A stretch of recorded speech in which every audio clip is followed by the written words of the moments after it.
O MST e a Via Campesina promovem um dia de invasões e depredações pelo país. O movimento dos atingidos por barragens faz vários protestos. Invadiram também parte da usina de Xingó, no sertão de Sergipe. Democratize, democratize, já democratize a comunicação. Democratize, democratize, já democratize a comunicação. Cerca de 500 manifestantes invadiram hoje de manhã a sala de controle da usina de Sobradinho. A Chesf declarou que lamenta esse tipo de atitude. No meio da tarde, os integrantes dos movimentos sociais deixaram a usina de Sobradinho. Militantes de movimentos radicais promoveram invasões, bloqueios, depredações e atos de vandalismo em 13 estados brasileiros. Democratize, democratize, já democratize a comunicação.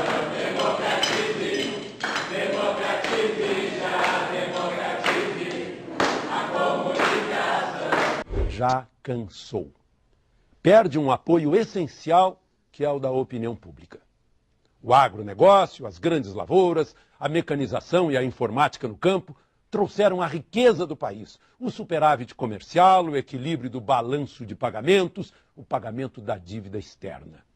E o MST ficou anacrônico a praticar ilegalidades. Atacando a Vale, uma das maiores mineradoras do mundo e que devia ser um orgulho do governo. Democratize, democratize, já democratize a comunicação. Você democratize, democratize, já democratize a comunicação. Democratize, democratize, já democratize a comunicação. Eu quero ouvir a voz do povo na televisão. Tem que acabar com o monopólio da informação. Eu quero ouvir a voz do povo na televisão. Tem que acabar com o monopólio da informação. Democratize, democratize, já democratize a comunicação. Democratize, democratize, já democratize a comunicação. Mas se eu só tenho a cartolina aqui na minha mão, eu vou postar no Facebook pra toda a nação. Mas se eu só tenho a cartolina aqui na minha mão, eu vou postar no Facebook pra toda a nação. Democratize, democratize, já democratize a comunicação. Democratize, democratize, já democratize a comunicação. Democratize, democratize, já democratize a comunicação.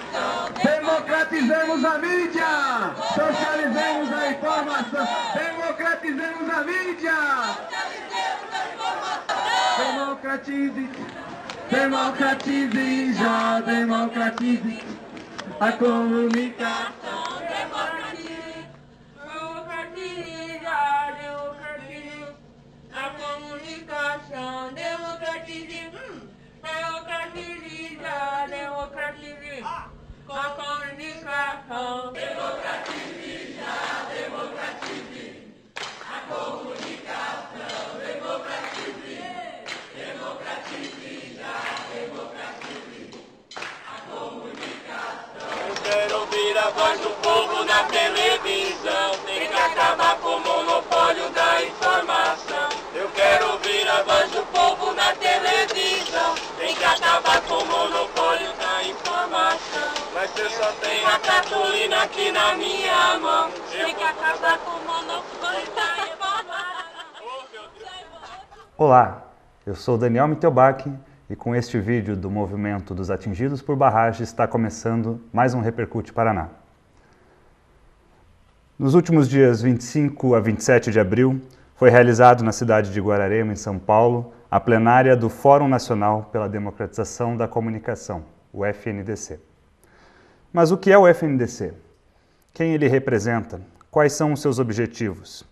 Por que o Brasil não avança no processo de democratização da comunicação? Estes e outros temas serão debatidos nesta edição do Repercute Paraná. Vamos entender por que o povo não aparece na TV. Para falar sobre isso, trouxemos aos nossos estúdios os membros do Comitê Local do FNDC, a Frentex Paraná, o jornalista Pedro Carrano e também Ana Paula Salamon. Ana, Pedro, sejam muito bem-vindos ao Repercute Paraná. Obrigado, Daniel. Bom, a gente viu alguns exemplos já nesse vídeo, mas eu queria começar esse programa perguntando para vocês por que a gente não escuta a voz do povo na televisão? Eu acho que o vídeo deixou muito claro, né? Quando as informações são emitidas apenas por um lado, né, da situação, como é o caso das grandes empresas de comunicação, né, os monopólios que visam, obviamente, o lucro, fica muito claro que as informações também vão seguir uma linha específica, né? Vão seguir também uma linha que não é exatamente a linha do povo, que não é a fala de quem está nas comunidades, do trabalhador, enfim, né? Quem tem o monopólio da fala, da televisão, do rádio, é quem pode falar, né? E a gente não consegue, não tem acesso aos meios de massa, né, aos meios comunicativos de massa. Então a nossa visão não vai ser propagada, né? E aí essa é a luta, né, dos movimentos pela democratização da mídia. Então é por isso que a voz do povo não é processada e não consegue aí atingir esses meios de comunicação de massa, né? No meio dessa luta, né, dos movimentos, né, do conjunto dos movimentos sociais e de boa parte da sociedade, surgiu o FNDC. Por explicar melhor para a gente, Pedro, o pessoal que está em casa nos assistindo, o que é o FNDC, como é que ele se organiza? Bom, Daniel, acho que o Fórum Nacional de Democratização da Comunicação já tem uma história de bastante tempo, que remonta inclusive à década de 80, quando naquele reascenso das organizações populares, também a população foi às ruas para pedir uma democratização da comunicação, para pautar o tema de uma mídia de fato pública, né, com participação popular. Acho que desde então o FNDC vem se desenvolvendo, vem contando com essa participação, pautando temas importantes no que se refere à comunicação no país. Eu estava lendo, se não me engano, na década de 90, quando houve a privatização da telecomunicação no nosso país, o FNDC esteve presente.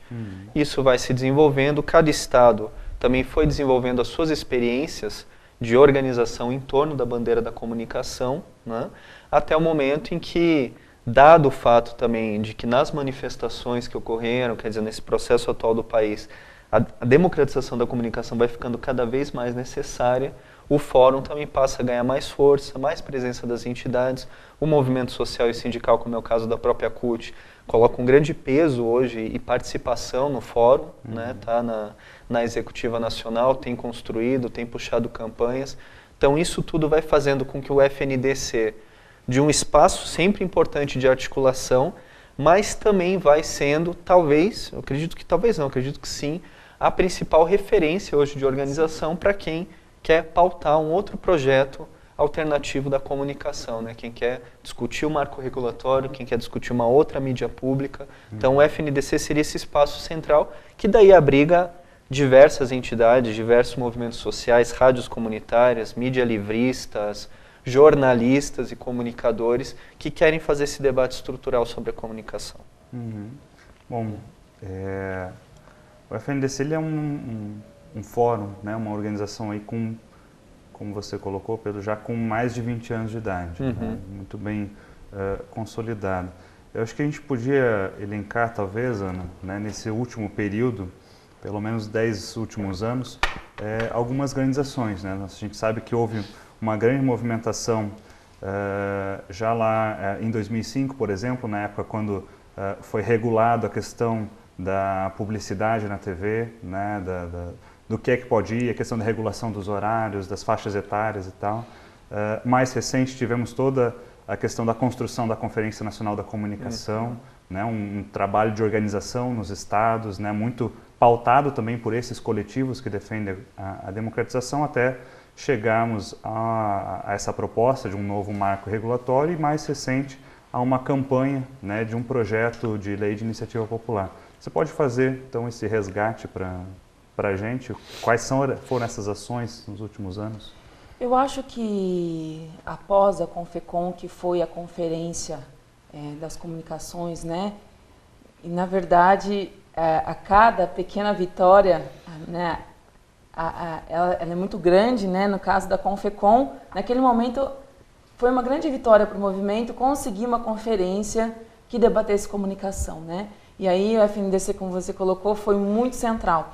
Mas eu penso que após a Confecom, me parece que o FNDC se tornou ainda mais importante, né? Porque, como o Pedro colocou, o FNDC é uma articulação de organizações e de movimentos diversos, né, que tem na sua bandeira, prioritária ou não, a democratização da comunicação. Então, ela vem trabalhando aí nesses 20 anos, mas eu creio que nos últimos 2, 3 anos, a luta dela, né, dessa articulação que é o FNDC, me parece que tomou uma proporção maior, né, seja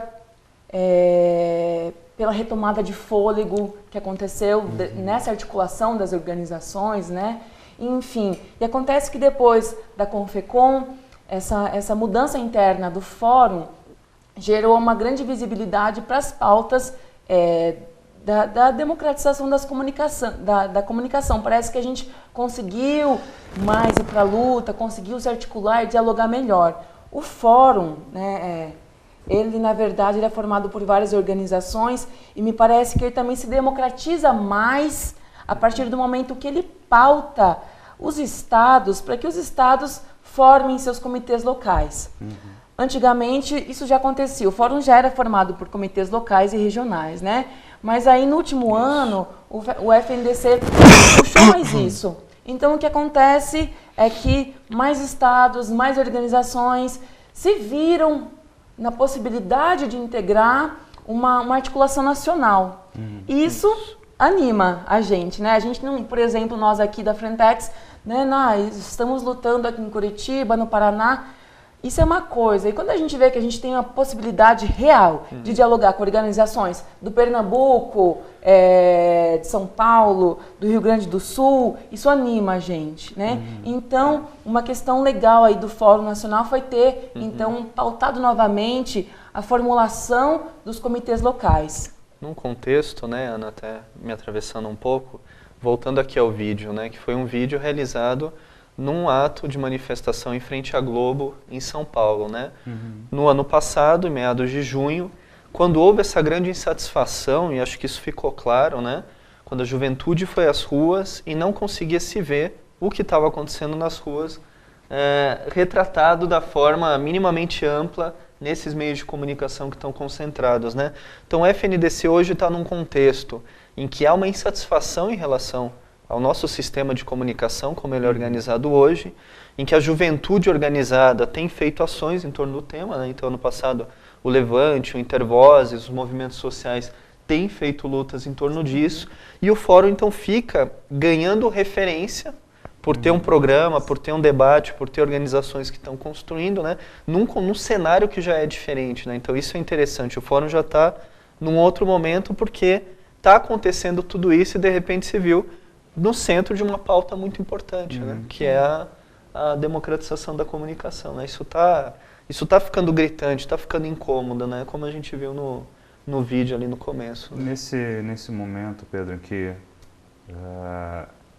se faz de fato cada vez, né, mais premente esse debate, a gente teve aí, já no ano passado, né, simbolicamente, inclusive na data do 1º de maio de 2013, o lançamento dessa iniciativa de um projeto de lei popular, né? Quer dizer, vale inclusive explicar para quem está em casa assistindo que o nosso sistema democrático hoje permite que qualquer cidadão atue, inclusive como se fosse um parlamentar propondo, né, projetos ao Congresso ou a qualquer instância do Legislativo brasileiro, através da coleta da assinatura, né, dos eleitores.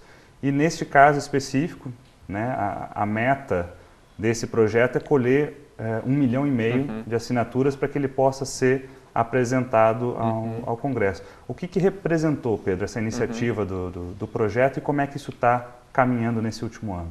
É importantíssimo, né, Daniel? Um projeto de lei de iniciativa popular para uma mídia democrática, né? Como foi dito aqui, a Conferência Nacional de Comunicação de 2009, ela conseguiu agregar em torno de mais de 30, 40 mil pessoas em todo o país, discutindo que marco de comunicação nós queríamos. Disso resultaram em torno de 600 propostas, né, a partir da Confecom. Foi encaminhado para o governo, havia uma vontade política naquele momento, o ministro das Comunicações, Franklin Martins, inclusive, buscou desdobrar isso, mas não houve tempo hábil naquele governo, no mandato do Lula. Isso vai para o atual governo da Dilma, mas a gente sabe que há uma correlação de forças bastante desfavorável, né? É um marco com medidas efetivas de democratização da comunicação. A constatação é que não vai ser resolvido apenas com uma canetada, né? Nisso, a partir daquelas medidas e daquele programa, as organizações que estão envolvidas no tema desdobram isso em quais que seriam os 20 pontos centrais, mais importantes. Então, uma redistribuição do espectro, né? Radioelétrico, de maneira que contemple mais espaço para a mídia pública, também para a mídia comunitária, um maior espaço de gênero também na TV, medidas contra a publicidade para as crianças, etc. Quer dizer, 20 pontos centrais disso se desdobra e daí a gente tem o PLIP, o Projeto de Lei de Iniciativa Popular, como uma ferramenta com aquilo que era central, que foi central apontado na Confecom, mas agora para a gente se voltar para a população e poder fazer esse debate e coletar assinaturas com a população, explicar a importância de uma democratização da comunicação. Não é, muitas vezes cria-se fantasmas, né, de que seria censura ou seria um veto à liberdade da imprensa, muito pelo contrário, são medidas que muitas já foram adotadas em outros países, né? A Inglaterra tem um marco regulatório mais progressista que o nosso, os Estados Unidos tem um marco regulatório mais progressista que o nosso, né? O nosso data de pelo menos 50 anos, né? Medidas extremamente atrasadas. Então, uma nova forma de regulamentação da comunicação no país, de maneira a isso que a gente tem falado, né? Haver mais participação, mais espaço, não haver meios de comunicação de posse de políticos, não haver a propriedade cruzada dos meios de comunicação, então o cara ser dono do jornal, da revista, da rádio, da televisão, ou seja, vemos de fato uma democratização. O PLIP é muito importante por dois sentidos. Primeiro, não é só do movimento específico da comunicação, tanto que foi lançado no 1º de maio, dia de luta dos trabalhadores. Então, eu achei isso fundamental. Segundo, não é algo só das entidades sociais, quer dizer, a tentativa de criar uma força social, um convencimento com a população. Ao pedir assinatura, você explica o que é o projeto, quais são as medidas dele, você convence, né, e pega também aquilo que a população está pensando, né? Tem espaço na rádio comunitária no meu bairro? Ah, não tenho. Tenho como me enxergar o meu grupo social na TV? Não me enxergo. Então, é essa tentativa de diálogo do projeto de lei. E qual a avaliação, Ana, que foi feita nessa última plenária, né, do que a gente conseguiu caminhar até esse momento, né, o que falta ainda, inclusive na questão da coleta das assinaturas, do envolvimento da sociedade nesse processo?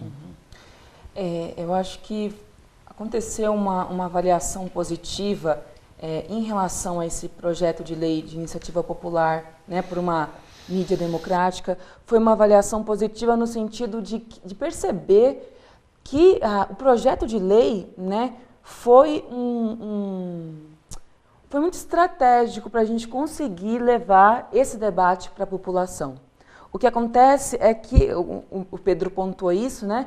Quando a gente senta para conversar sobre democratização da comunicação, né? Sobre o Brasil ter uma lei que regule os meios de comunicação, isso é tido como censura. Então, os meios de comunicação massivos aí, eles gostam de de turvar esse debate propositalmente. É censura, isso vai vetar nossas falas, isso vai vetar informações, isso pode gerar problemas para a população. E aí, né, a galera que tem um pensamento senso comum, que não vai muitas vezes pesquisar a fundo para saber do que se trata realmente, acaba entrando nessa balela de que a regulação dos meios de comunicação seria uma censura. Então eu acho que o PLIP, né, o projeto de lei, ele foi muito estratégico para o movimento, para trazer a população para o debate, né?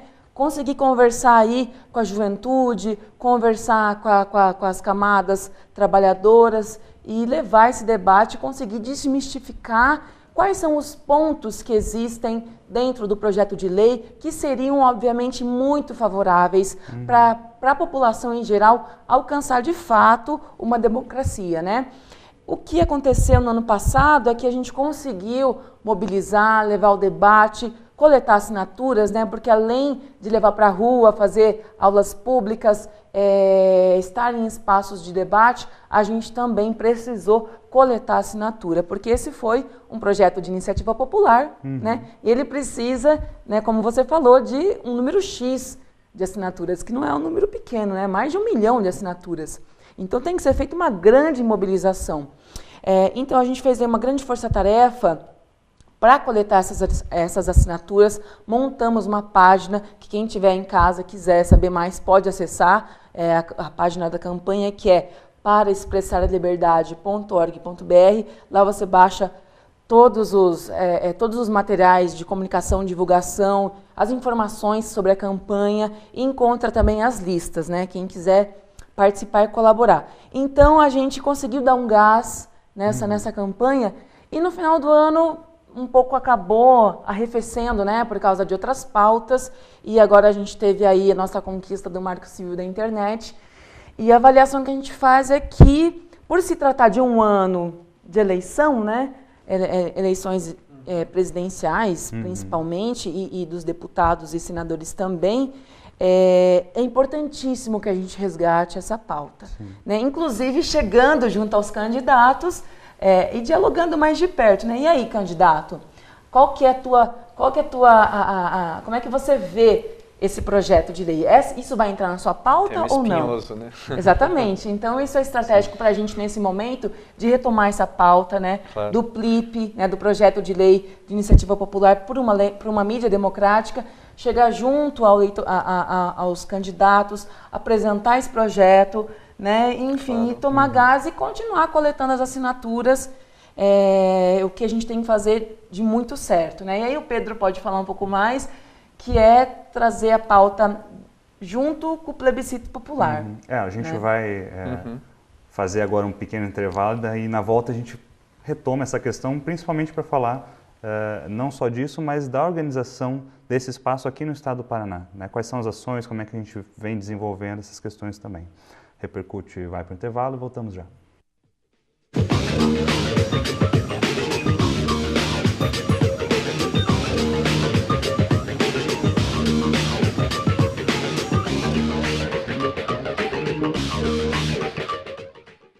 Eu estou aqui para falar sobre algo muito grave. Há no Congresso Nacional um projeto de lei que pretende regulamentar a terceirização do trabalho no Brasil. A terceirização acontece quando o trabalho de alguém é vendido por um intermediário que lucra com isso. O resultado é prejudicial para todos, pois os trabalhadores perdem direitos e garantias conquistados com anos de lutas. Você sabia que as maiores vítimas de acidentes de trabalho no Brasil são os trabalhadores terceirizados? Além disso, a terceirização existe para que a produção fique mais barata, o que pode acobertar o trabalho escravo. Há algo errado quando uma grande marca ou uma empresa rural resolve terceirizar suas atividades. Pense bem, não se engane. Atrás do discurso de modernização da indústria e do campo estão as piores formas de exploração do trabalho humano. A prática da terceirização pode estar associada a uma realidade muito mais sombria do que parece. Um produto na prateleira pode esconder uma triste realidade de exploração de um trabalhador. É este o Brasil que você quer para as futuras gerações? Eu digo não para a terceirização. Eu digo não para a terceirização. E você?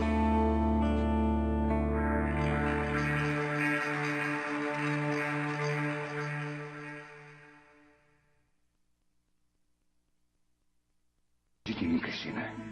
E por favor, me aceite. E antes do que imagina, vai ter a sua... Ô, pai, que horas começa o futebol? Não era às 9? Antigamente era às 9, mas agora é depois da novela. Novela? Por quê? Porque a emissora da novela vai transmitir a partida e ela determina que o jogo comece depois da novela. Que absurdo, pai! Estou ficando com sono. Por que essa emissora determina uma coisa que não é da conta dela? A emissora que corte a novela. Pois é, filho. Uma televisão não deveria determinar o horário do jogo. Mas determina, né, pai?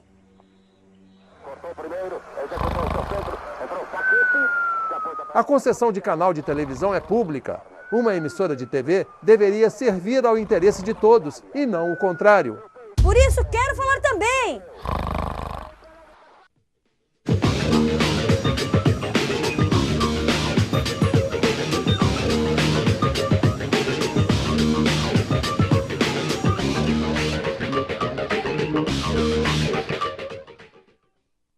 Olá, estamos de volta com o Repercute Paraná. Pedro, ainda falando da questão do PLIP, né, para a gente poder fechar esse assunto, acho que é importante a gente também dizer aí para o pessoal de casa como é que dá para fazer para participar. Né?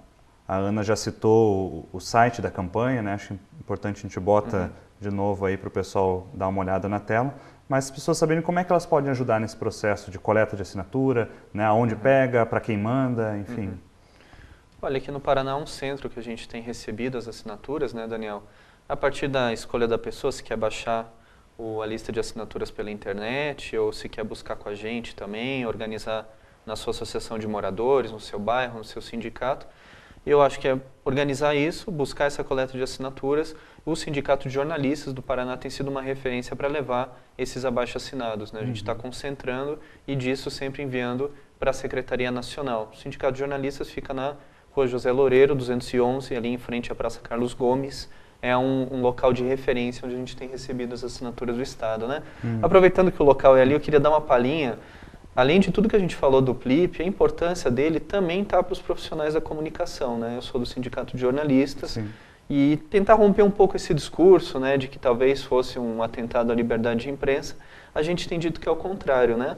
Por exemplo, se a gente conseguisse avançar numa mídia pública, a mídia pública hoje tem sido uma reserva, tanto de uma produção de qualidade jornalística, como também de possibilidade de emprego dos jornalistas, de ter de fato uma mídia de produção de conteúdo muito interessante, né? A Empresa Brasil de Comunicação hoje tem se destacado, tem dado condições para os trabalhadores num mercado que está cada vez mais saturado, né?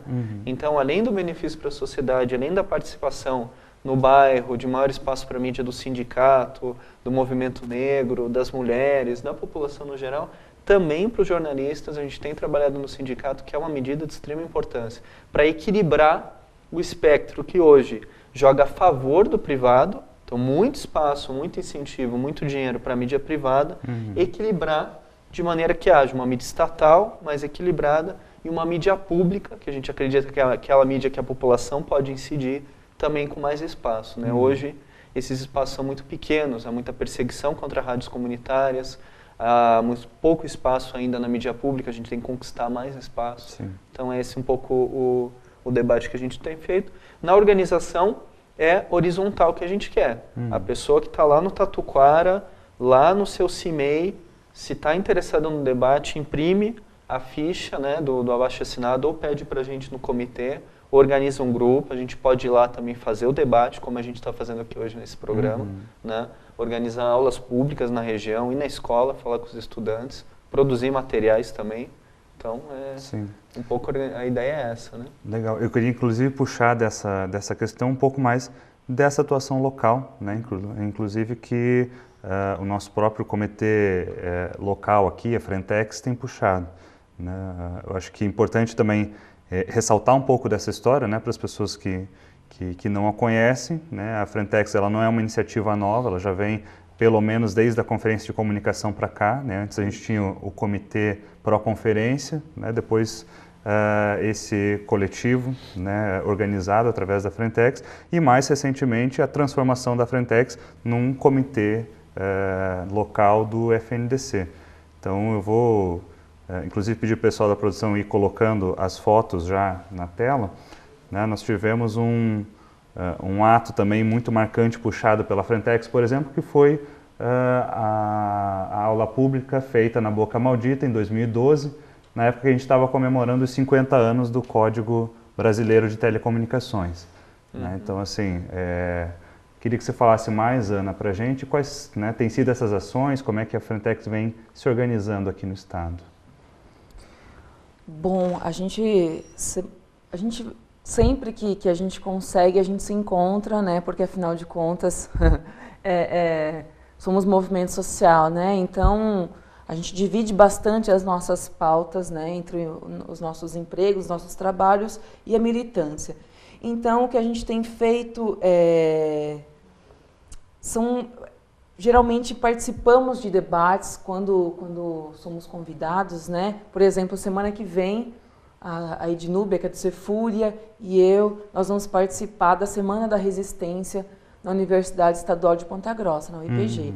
Então, a gente fomos convidadas e vamos levar o debate da democratização da comunicação. E assim acontece com vários outros companheiros da Frentex, né? Sempre que somos convidados, participamos de debates, e faz parte da nossa iniciativa mesmo democratizar essa pauta, né? Levar esse debate para todo mundo.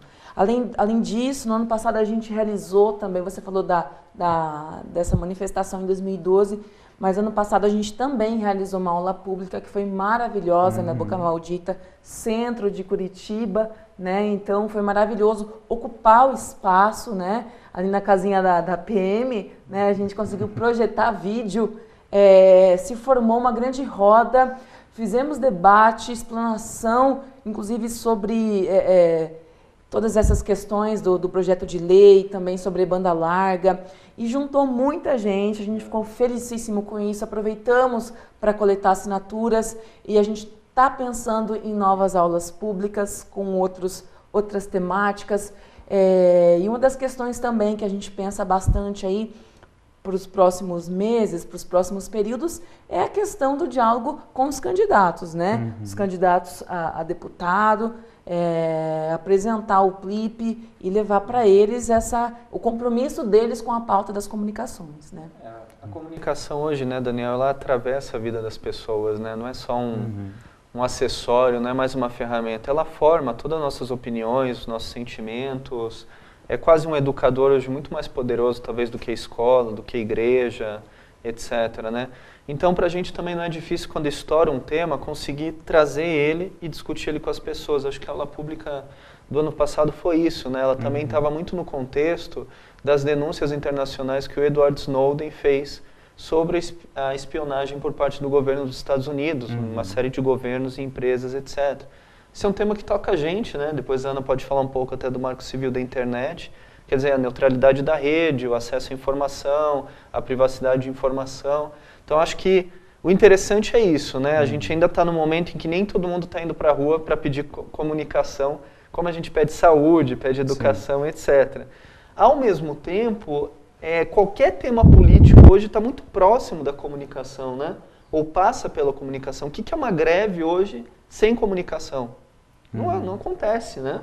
Quer dizer, então acontece uma greve, acaba vindo a pauta da comunicação pela forma como os meios cobriram, ou pela forma como isso foi trabalhado e absorvido. Então, ao mesmo tempo é isso, né? Está muito sensível, assim, é um tema muito, muito interessante da gente trabalhar, sempre tem essa resposta quando a gente vai para a rua, né? E quem quiser acompanhar as atividades da Frentex, né, que é uma frente paranaense pela democratização da comunicação e liberdade de expressão, pode seguir a gente no Facebook, né? facebook.com/FrentexPR. Lá são divulgadas as nossas atividades e também a gente está sempre comunicando os debates que são feitos em relação a essa pauta. Eu acho importante a gente deixar isso bastante explícito, né, para as pessoas que estão assistindo, porque eu acho que isso também faz parte desse movimento de mobilização, né? Eu acho que essas iniciativas de tornar o debate cada vez mais público, de fazer com que as informações cheguem à população, elas são fundamentais. Agora, Pedro, eu queria fazer uma pergunta, né, um pouco mais específica, da relação desse processo de democratização da comunicação com um processo, né, de uma constituinte exclusiva pela reforma política que vem sendo construída aí através da discussão de um plebiscito nacional, né, encampado pelas entidades, pelos movimentos sociais. Qual a relação, né, desses dois temas? É interessante, né, Daniel, porque eu acho que uma ponte completa entre esses dois temas, né? Necessidade de uma mudança do sistema político brasileiro e necessidade de mudança do sistema de comunicações. Em linhas muito gerais, no ano passado a gente viu essas duas insatisfações muito fortes nas ruas, né? De uma maneira confusa, às vezes até com setores conservadores também disputando essas questões, mas havia uma insatisfação com o nosso sistema político e com o nosso sistema de comunicação. Por tudo isso que a gente falou, as pessoas não se sentem representadas. No caso do sistema político é mais brutal, porque dada a subrepresentação, dado o fato de não ter no Congresso negros, representantes dos trabalhadores em grande quantidade, representantes das mulheres, nenhuma pauta dos trabalhadores passa, né? Vocês viram no tema das terceirizações a dificuldade que a CUT e outras centrais nós tivemos para barrar o projeto de lei de um empresário chamado Sandro Mabel. Né? A dificuldade que foi, outros projetos nós somos derrotados. Na questão da Confecom, se nós tivéssemos um parlamento com de fato uma representação popular, essas 600 medidas seriam certamente aprovadas com mais facilidade. Né? Dessa percepção e da própria proposta da Dilma, ano passado, em junho, quando propôs uma constituinte exclusiva para o sistema político, essa proposta caiu em menos de 12 horas, dada a pressão de vários setores conservadores, alguns setores até da própria base do governo, mas ficou para os movimentos sociais essa percepção, opa, constituinte exclusiva, com representação própria, para debater aqueles temas que a nossa Constituição de 88 avançou, mas às vezes não regulamentou. Né? Mesmo a comunicação está como um direito, se não me engano, na Constituição de 88. Agora, como que a gente vai implementar isso, tornar isso concreto? Em vários outros temas. Daí, então, uma constituinte do sistema político vai ser a principal bandeira dos movimentos sociais nesse ano. Vai haver um plebiscito popular de 1º a 7 de setembro, com votação popular, organizando as urnas em casa, no bairro, no sindicato, etc. E daí que a gente tem que discutir nisso a concentração da comunicação e um sistema político que também hoje é concentrado. Né? Daí que a gente vê que essas duas pautas estão muito ligadas, tenho certeza que a CUT está encampando as duas, os nossos sindicatos têm que encampar elas também, para entender que sem isso a gente não vai conseguir medidas de fato transformadoras. Né? Os jornalistas mesmo, para dar um exemplo muito pontual, Gilmar Mendes derrubou a obrigatoriedade do nosso diploma como uma forma de precarizar o trabalho nas redações. Sim. Ora, a dificuldade que estamos para que a PEC do diploma, agora foi aprovada na Câmara, consiga tramitar no Congresso e seja aprovada. Né? Quer dizer, e todas as categorias, todos os trabalhadores têm a sua história nesse sentido. Por que não passa? Porque não tem representação. Né? Exatamente. Essa é a dificuldade. Então, a constituinte exclusiva, e ali, todo mundo que está debatendo democratização da comunicação tem as suas questões para levar para esse debate. E essa é uma das prioridades do movimento, né, pela democratização da comunicação. As organizações que integram o FNDC, né, no último encontro ali que o Daniel citou, em Guararema, tiraram isso como uma meta nossa para os próximos meses, né, que vamos alinhar completamente a nossa pauta com a pauta do plebiscito popular. Né? Legal. Bom, a gente vai fazer mais um breve intervalo e na volta vamos falar um pouco daquilo que você citou anteriormente, Pedro, que são os exemplos que a gente já tem, né, dos outros países, e entender um pouquinho melhor por que esse debate ainda não avança no Brasil, por que é tão difícil, né, de fazer essa luta avançar. Legal. Percute, vai para o intervalo, voltamos já.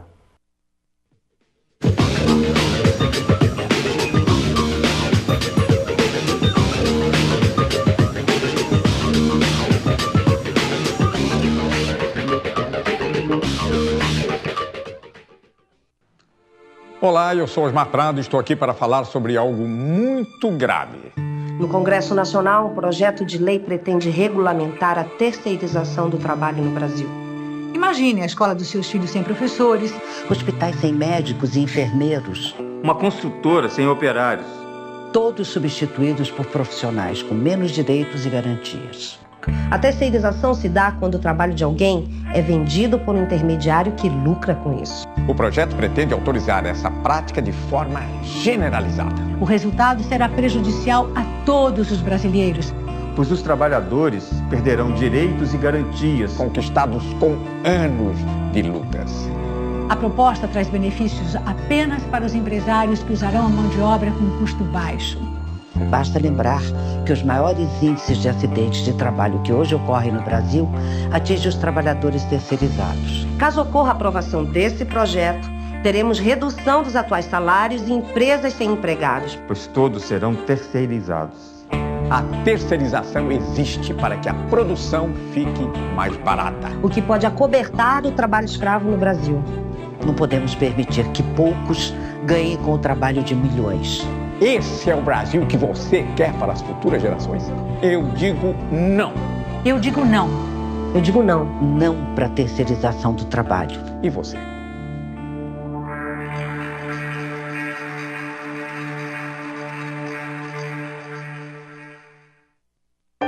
Ouvimos muito sobre a violência contra a mulher, mas não falamos nada. Ouvimos mentiras sobre a luta do trabalhador, mas não falamos nada. Ouvimos sobre desigualdade social, mas não falamos nada. Ouvimos sobre a falta de democracia nos meios de comunicação, mas não falamos nada. Ouvimos muito e não podemos falar. Espera aí, eu também quero falar. Comunicação para todos. Quero falar também.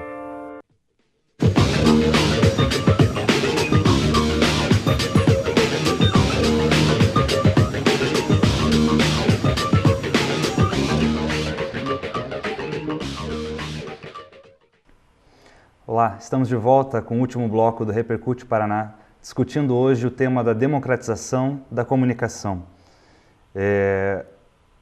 Ana, a gente já citou isso, né, mas acho que vale a pena retomar, essa questão do exemplo que a gente viu, né, do que tem acontecido nos outros países na questão da comunicação. Né? O Pedro citou a questão da Inglaterra, que tem, né, um marco mais progressista até do que o nosso, em vários sentidos. Acho que outro exemplo é a Lei de Meios da Argentina, né, que foi aprovada, entrou em vigor recentemente. E, enfim, né, o que falta no Brasil para que esse debate avance? E quais são os paralelos que a gente pode tirar aí desse exemplo, né, da nossa vizinha Argentina? Eu acho que a Argentina avançou muito, né? Foi uma surpresa bastante grande para a gente aqui, vendo, né, do lado de cá da fronteira, o que o pessoal lá conseguiu fazer. E foi muito gratificante ver, né, era uma demanda que vinha das ruas, né, uma demanda que vinha das ruas e conseguiu repercutir dentro do Senado, não sei como é que se chama lá, os espaços parlamentares, né? Então houve aí, me parece que uma grande aliança, uma consonância bem interessante na Argentina. Isso é importante.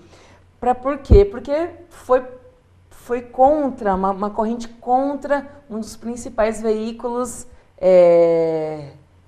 um grande grupo de comunicação na Argentina, que é o Clarín, né? Para quem não conhece o Clarín, a gente pode comparar com facilidade com a Globo aqui no Brasil. Quer dizer, o Clarín tem uma grande força na Argentina e a Globo tem uma grande força aqui no Brasil, né? Um grande monopólio. Então, acho que a Lei de Meios da Argentina trouxe conseguiu aí sintetizar a luta popular pela democratização na Argentina. O presidente Kirchner bancou isso, como no Brasil aconteceu com o Marco Civil, né? A Dilma bancou, o Marco Civil levou para frente. Lá na Argentina foi isso. Foi muito rechaçado, obviamente, pelo Clarín, né? Mas aí, claro que tem os seus percalços, né? Eu acho que a Lei de Meios da Argentina precisa ser, de fato, implementada, né?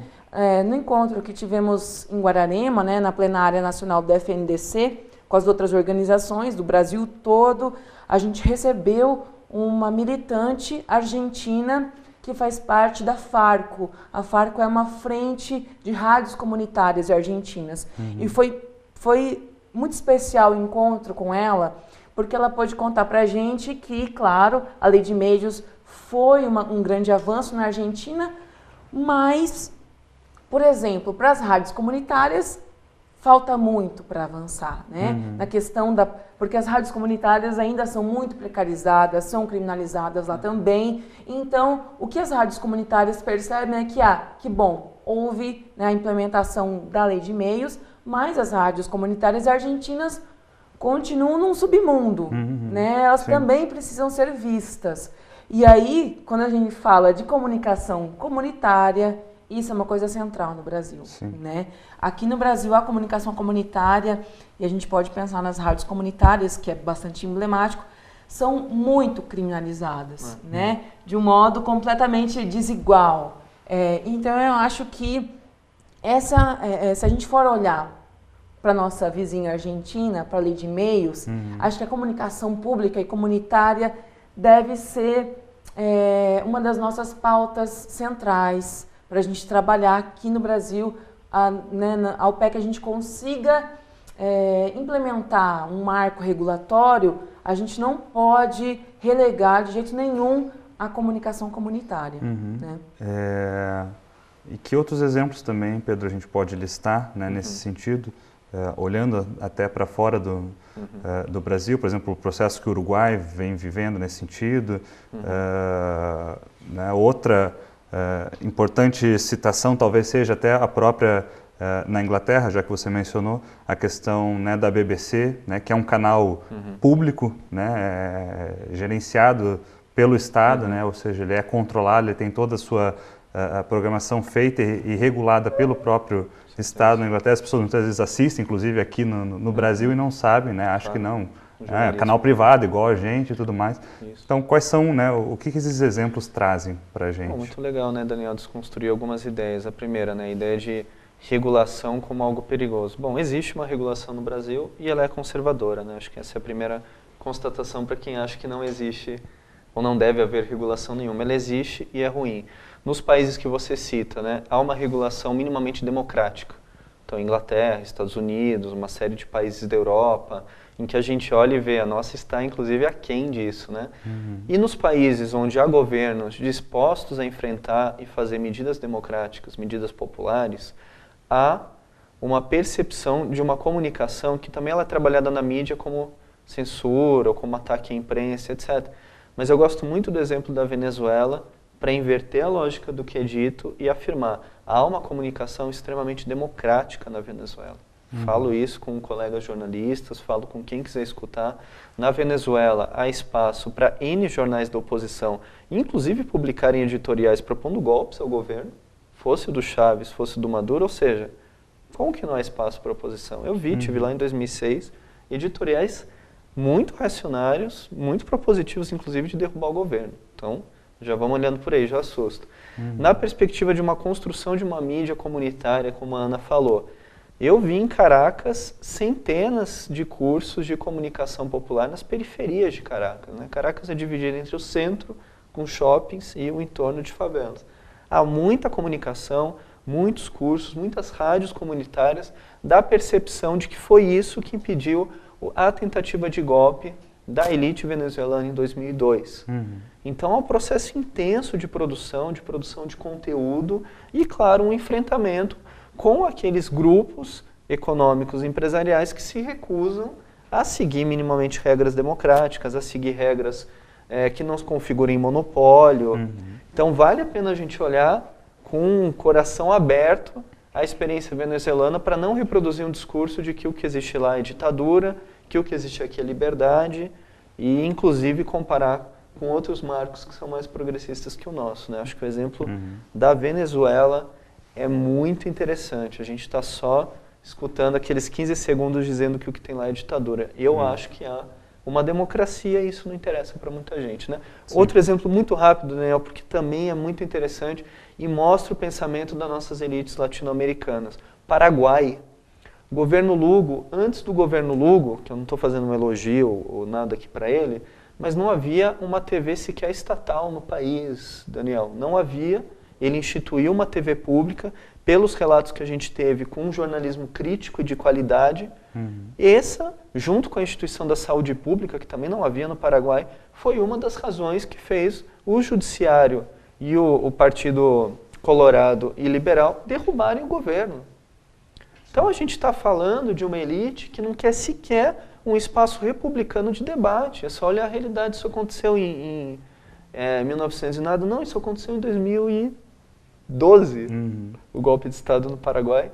E a primeira coisa que tentaram barrar a liberdade dos jornalistas dessa TV pública, porque eles fizeram um microfone nas ruas para escutar a população. E daí houve lá, os quadros do Partido Liberal tentaram barrar essa experiência. Sim. Interessantíssima experiência. Ainda num outro tema, Ana, também acho que é muito afeta essa questão da democratização da comunicação, que é o tema da internet. Né? A gente viu recentemente, inclusive, na própria entrevista, né, que o ex-presidente Lula deu aos blogueiros, né, falando aí sobre o movimento, sobre a comunicação, a importância de se debater a questão da democratização da comunicação, de se regulamentar isso, né, de encampar essa luta de forma mais popular, né, levando esse debate para a sociedade. Nós tivemos aí, em meio a isso tudo, né, a aprovação do Marco Civil da Internet, né, no Congresso. O que isso representa na luta pela democratização da comunicação e o que a gente ainda precisa avançar nesse debate acerca da internet? Bom, bem recentemente, agora no dia 22 de abril, o Brasil teve um grande avanço nessa área, uma grande conquista, que foi a aprovação, né, do Marco Civil da Internet. O que isso significa? Se a gente for olhar hoje, a internet é um dos principais espaços que a população tem para se expressar, para se educar, né? Já que a gente muitas vezes não consegue acessar uma grande TV, por exemplo, para comunicar o que a nossa comunidade está fazendo, a gente pode montar um vídeo e colocar isso na internet e comunicar isso. Né? Então, desde 2009, aí, o Ministério da Justiça, de uma forma bem exemplar, lançou uma consulta pública para construir coletivamente, colaborativamente, um marco civil da internet. Desde então, desde 2009, diversos atores aí que atuam nessa área, que pensam a comunicação no país, ajudaram a construir esse marco civil.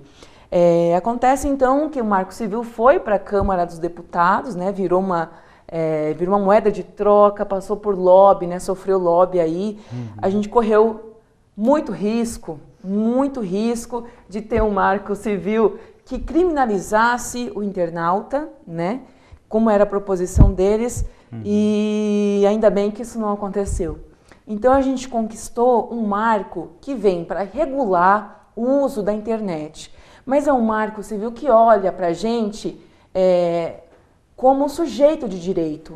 Né? A gente tem o direito de usar a internet e não olha para a gente, né, a princípio, de uma maneira geral, criminalizando. Ou seja, o internauta é um possível, sei lá, burlador de sites, enfim, ele não é. Né? Então ele vem para olhar para a gente como...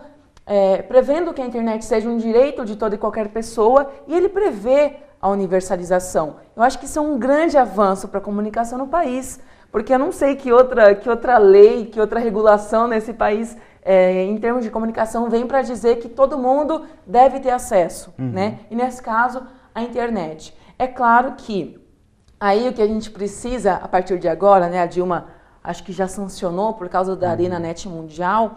Era uma luta da Dilma também, por conta, né? Isso começou, ela encampou esse debate por conta do que a gente sofreu em relação aos Estados Unidos, né? Da nossa quebra de privacidade aí. Então a Dilma encampou isso e, enfim, trouxe o Marco Civil para todo mundo, né? Com uma grande luta dos movimentos pela democratização da comunicação, e agora a gente precisa lutar para que isso de fato se realize, para que o acesso à internet seja universalizado, para que toda e qualquer comunidade, seja ela ribeirinha, seja ela uma comunidade, né, da favela, consiga acessar a sua internet de qualidade, para que a gente de fato tenha acesso a banda larga lá que a gente compra, né? Comprei 10 mega, quero usar 10 mega, e não como acontece hoje, né? Que você contrata 10 mega de banda e recebe, sei lá, 2, 3, não é? Enfim, a gente precisa regulamentar e precisa fazer isso valer, né? E tá havendo aí uma grande mobilização para Dilma vetar, para a presidente Dilma vetar o artigo 15, né? Que eu acho que é um artigo bastante emblemático, que é como se ele vazou, né? Ele prevê aí que todo usuário é criminoso, né? No sentido de que as empresas de telecomunicação, né? As operadoras de telecomunicação, elas têm que guardar as informações do usuário por 6 meses, para que caso aconteça alguma coisa, o governo possa ir lá, rastrear e verificar. Então ela está prevendo que a gente a princípio, criminoso, né? Então isso é uma questão de privacidade muito séria, que a privacidade é um dos tripés aí do Marco Civil da internet. Então, a luta a partir daqui é conseguir universalizar, é discutir mais a fundo a questão do artigo 15, ver se ele vai mesmo ou não vai, mas, de qualquer modo, a gente tem que, de fato, celebrar a internet, porque a gente correu sérios riscos aí, tanto comercialmente, né, de contratar coisas que não viriam completamente, quanto no sentido de a gente poder se expressar mesmo livremente, né? Bom, parece muito tempo um programa de 1 hora, né? Mas infelizmente a gente já está chegando ao final. Eu queria agradecer muito a presença de vocês aqui conosco nesse debate, reforçar inclusive o convite para o pessoal que está em casa assistindo, para que entre, né, no site da campanha, entre lá, né, para expressarliberdade.org.br, imprima os materiais, como o Pedro já citou, faça a coleta das assinaturas, né, entregue para a gente lá no Sindicato de Jornalistas, acompanhe as atividades da Frentex, né, através do nosso Facebook, participe, se envolva, né, seja engajado nessa luta, porque de fato, né, é uma luta que precisa passar, né, dos movimentos sociais e alcançar toda a nossa sociedade. Então, Pedro, Ana, muito obrigado pela participação de vocês. Obrigado pelo espaço. Repercute vai chegando ao final. Muito obrigado para você que nos acompanhou até aqui. Pode mandar as suas dicas e sugestões para o nosso e-mail, repercute@cutpr.org.br. Muito obrigado e até o próximo programa.